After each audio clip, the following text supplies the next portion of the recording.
terkait dengan Mahkamah Konstitusi Pak Prof ini apa? Ya, Mahkamah Konstitusi kan sebagai sebuah lembaga negara yang dibentuk pada masa reformasi dengan latar belakang untuk memberikan kepastian hukum, memberikan suatu keadilan dan sekaligus juga kemanfaatan.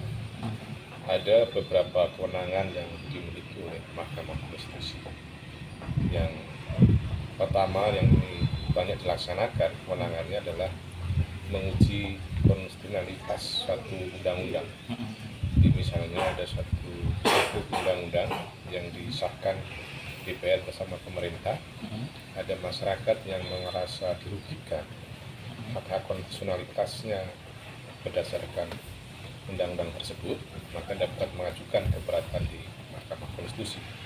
Itulah Mahkamah Konstitusi akan memutuskan bahwa apakah undang-undang tadi konstitusional atau tidak konstitusional dengan mendasarkan soalnya apakah bertentangan dengan pasal 28, pasal 33, pasal 27, 9 dan sebagainya. Itu berkaitan dengan kewenangan Mahkamah Konstitusi untuk mengadili, tentunya setelah memeriksa sengketa hasil pemilu, ya apakah pemilu kepala daerah, kemudian pemilu anggota legislatif, ya DPR maksudnya kan, terus kemudian hasil pemilihan presiden dan wakil presiden. Nah itu kalau ada sengketa tentang hasil tadi itu masalah diuji di Mahkamah Konstitusi. Kemudian yang keempat adalah adanya sengketa antar lembaga negara, ya lembaga negara yang misalnya antara DPR, DPD, ya, terus lembaga negara yang lain itu terjadi sengketa, maka untuk menyelesaikan sengketa dalam lembaga negara tadi, antara lain dilakukan oleh Mahkamah Konstitusi. Itulah kewenangan-kewenangan yang dimiliki oleh Mahkamah Konstitusi.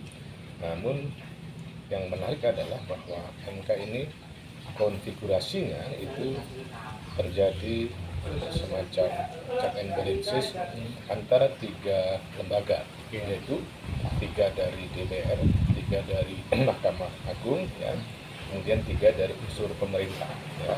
Sehingga total semuanya adalah 9, ya.